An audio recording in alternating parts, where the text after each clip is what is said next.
Okay, well, yesterday I did this pretty little pocket, uh, inspired by Angela Carr's spectacular or exciting pocket number 13.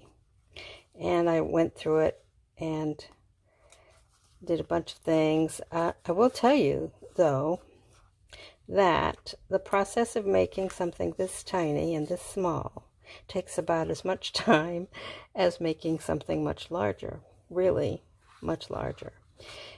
So I had a little video that I made and posted about how I made all of the little things and what went into it and how much fun I had. Well, I realized when I watched my own video, I used the word hate much too much. I mean, really, it's silly to use that word at all because I don't hate this card. It's just not my preferred card, but it worked so well here, I ended up using it, which is probably a lesson there. Something you think you might not like, you can probably put to some excellent use. Anyway, so I did this one and had really a lot of fun putting it all together. And so I thought, well, the paper I mentioned yesterday, I won't use that H word because this is the paper, was sitting on my desk. And what was left of it was a piece that was approximately 5.5 inches square. Now I will tell you that when I decided to make this one, it really did come almost all the way down like this one, and I just made it shorter, which probably is the best way to go, because now the fastener is sitting way at the bottom, which seems to work fine. If it went all the way to the bottom, it wouldn't. Anyway, I used the paper that I used in here somewhere, let's see, to make these little tags, I believe, that I really didn't like. And that paper just was a scrap, but I covered it over with stenciling or whatever. Anyway, the issue here is when you start to use something that you might not have a preference for, you can really have a lot of fun using it. All right, so this is the paper. What I did is, it was thin paper. It was just the regular copy paper. So I had enough to put two pieces together, and the piece was 5.5 inches.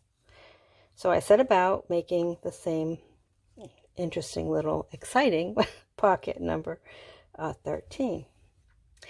So, as I said yesterday, it's a square piece of paper, and you cut it. All you do is you fold this outer corner down to this section. First of all, you divide it into thirds, 2 ways. I forgot that. You divide the paper so that you've got a fold in thirds this way and a fold in thirds this way.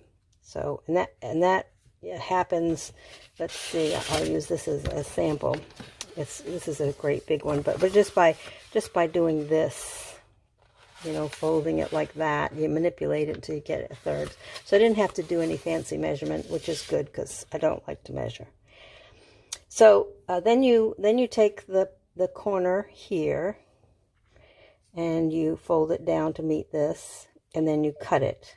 All of the 4 corners you cut pieces off. In fact, that's what these pieces are here, attached. Oh, this one is here. This one's here. There's not one here, but I'll show you in a minute. You use them on the back, so you really can do a lot with this one little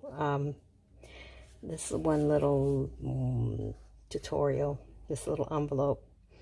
So all right, so let me just start all over again and tell you what I did with this particular one, which literally took me another whole morning. I could have made a big one.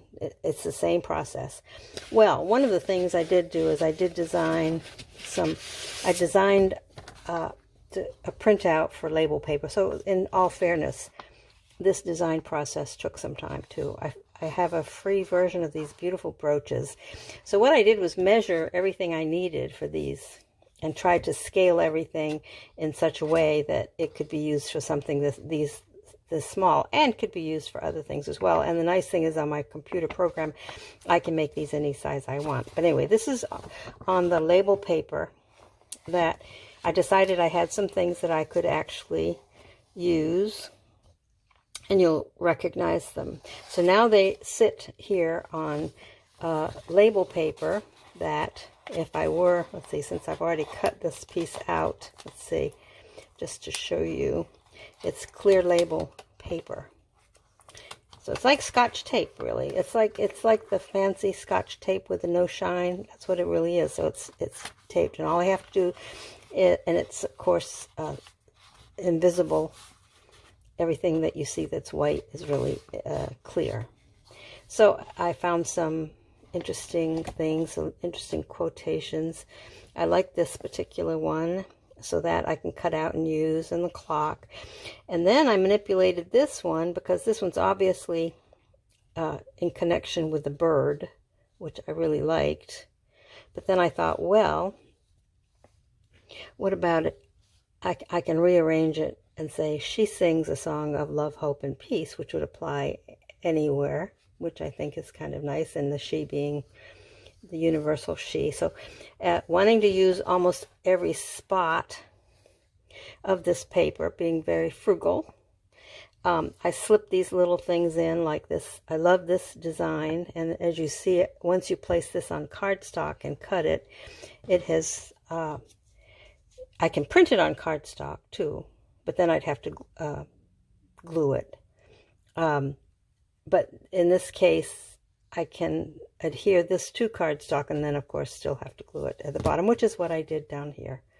This one, I think this one was printed on cardstock, and then this one was printed on here. It's much more useful here because I can use it on anything, literally. I can just put it on colored paper or colored cardstock, and I can get more use out of it. Anyway, so when I printed up my page on this clear, I told you this is my little favorite little image, and I've already cut out some of these and used them. So getting on to that's how I did this. Once you put one of these on a colored background, then the background comes through, which is this jewel on here. Okay, so that's that. And okay, so as I mentioned before, these little corners get to be corner tucks that I use, and I just showed you that lovely quotation that I printed out. It's actually printed, but it looks like a stencil, and all I have to do is cut them out and slap them on, and anything behind them shows through, much like if you had stenciled it on. But now it's got a nice protective coating, and it's actually made this paper strong. Remember, now these are two pieces of copy paper with the same pattern glued together. So that's how I started that. And then I have little tags that I made with leftover pieces of another piece of paper that I had printed out. And it's cardstock using a punch to get this pretty shape. And then I glued paper to two sides. So that's what's happening in the front. And then I open it up, and there's another little tuck spot here. And of course I do all of the edging, what do you call them? And then I decided to do just a little collage on regular, I think it was buff colored paper. Yeah, that's what I used. And in here is the lovely book pages that everybody uses, and you can't stop using it because it's just so much fun. And then I experimented with some polka dot stencil using my pen, and I used some kind of scrap paper, so I just kept tearing that up and using it. And then I did another little experiment on coffee filters, where I found a silicone mold, and I swiped the pen brush along the silicone mold and use it as a stamp, and then of course a nice word. And the back is plain in this case. Some of them are and some of them are not. So I stamped that in there. And then this one is, remember I told you the punches 3 different sizes? And this is not even the smallest one. There's one that's so teeny tiny, I don't find too much use for it, but it's good. I've seen people use those as like dangly things. You know, they make them out of cardstock and then put them on a pin and dangle them. But this one here is the medium size one, or yes, not, maybe this is the largest one on that punch. I have another punch that has a larger version yet, about this big. But anyway, I cut it out of buff colored paper, and then I cut this one out of another portion of the paper that I used. I told you on one of these, maybe it was this one here, I don't remember now. Yeah, this is some kind of paper. And by the way, this is just another piece of sticky leftover from what I used yesterday. Just a sliver of it, just added there. And then I decorated the pocket itself on this side with some more of that practice scratch paper that was polka dotted. I love the polka dots. I love adding polka dots, as you can see. So I just added that to a pocket. In reality, this is another tuck spot right here. If I had something little tiny, I could add it there. Anyway, so that's what's going on here. So this one here was, oh, I'm back to this one. And you can recognize it was a piece of pretty paper, just a snippet of it that I glued to this card, or cut out with the punch, this card shape. And then I added this little bird. So these are like, I guess they're like stickers, because they're, you know, they have adhesive on the back and I can cut around them. But the fact that they don't have any white, it's all clear, means that the color from the back comes through. So it's actually better than using a rubber stamp, I think. So once I get a notion of all the things I would like and print them out, I can use them at will, which is great. So I love that this one turned out so cute. I really love it. So let's see, where does this one go? I think it went on the outside of here. Yeah, but isn't he sweet? Yes, he's sweet. Okay, so on this side here, let's see, what did I do? I just found some more of that paper. And it's like an off print. It didn't print really well. And so I just backed it with book pages, stencil, using the Pip pen, like I said. And then I have another page of, I'm going to do a whole bunch of things with windows, because I love windows. And so I have them in like 3 different sizes. And to utilize all the space, well, I'm not going to use these tiny little spaces, because when I cut it out, I will not open those up, because they're clear and will reflect anything. They will look like windows anyway. But since this space here is kind of long, I found, whoops, I guess it goes this way. I found some quotations that I like. And keep in mind that when I lift this off, the white will reflect anything that's behind it. So if I put it on something that has a color, the color will come through where the white is on there. Anyway, the bottom line is these little butterflies, which I really love, are part of my little sticker collection. Haven't used these yet, but I do like them as well. So that's just yet another sheet that I've printed out on my label paper. So getting back to this to make a little tag, you can make a large tag, but that's what this is, a sticker. Okay, so that goes in here, and I did use a little scrap of doily paper that was sitting on my desk, and I just inked it up and used it there. And oh, here's another one. Now this one's more like paper, so it's not cardstock. And I had printed out, this is just plain old, it was kind of boring background, but nice background. And I had stickers that I had made that have this little ladybug and flower on it. So that's that, plain on the back and stuck in this little pocket. Okay, so we're getting there. And then this one is, oh, I found a piece of paper that I was using that was like a William Morris, and I had just a snippet of it, but I thought the colors really went well. I think I had intended to glue it this way, but you know, you can see you can get mixed up unless you know which one is the top. And anyway, I glued it to the side. Actually, the reason is there's something underneath this paper that I wasn't too fond of. So this was where I wanted to put it. And in fact, it works just fine because it's a little tuck spot. And then I made a little collage at the back. This is actually a collage now. That's how tiny it is, like 1 inch. And yet another sheet of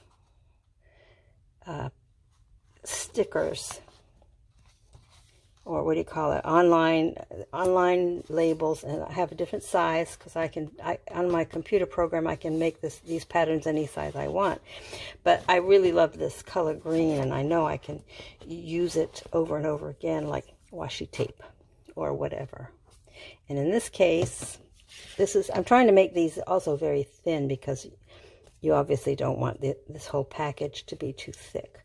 So anyway, what's happening here is the book page plus that green, a piece of the green sticker, and then some more of my polka dots on top. And the front is a book page and another snippet of that paper. So yeah, that goes in here. Of course, I can put it any which way I want because it's nice. And then, let's see, the outside is the jewel. I think I showed you that. Oh, this one here. Yeah, that was just been through that, been through that, been through that. Flip this up. And I think on this one, I may not have put anything. I can't believe. On this one, I put a big butterfly. So I'll have to go back. There's plenty of ability. Believe it or not, I'm going to find something and stick it on there. Haven't figured out what. Well, if I haven't used my favorite little girl, and I have a clock, so I could use this, just pull this off and stick it on there, or use this little girl, or maybe this one. That would be sweet. I think maybe that's the one I'll use. And I did her in a couple of different sizes. And I think I got this image. Fortunately, I'm not selling my material, so I'm using it for my own personal use. But I think it came from one of the Daphne Diary. I just loved her so much that I decided I would just use her. She's so cute. She had a big, huge flower sitting in front of her, but I thought she's just so adorable. I really would love to use her again. Anyway, that's what I've been about today. And believe it or not, it takes as long to make something this tiny as it would be this big. It's the same amount of work. But I do love these little things, and they're so handy. I think they would make cute little gifts in a bag or something. Anyway, that's what I've been up to today.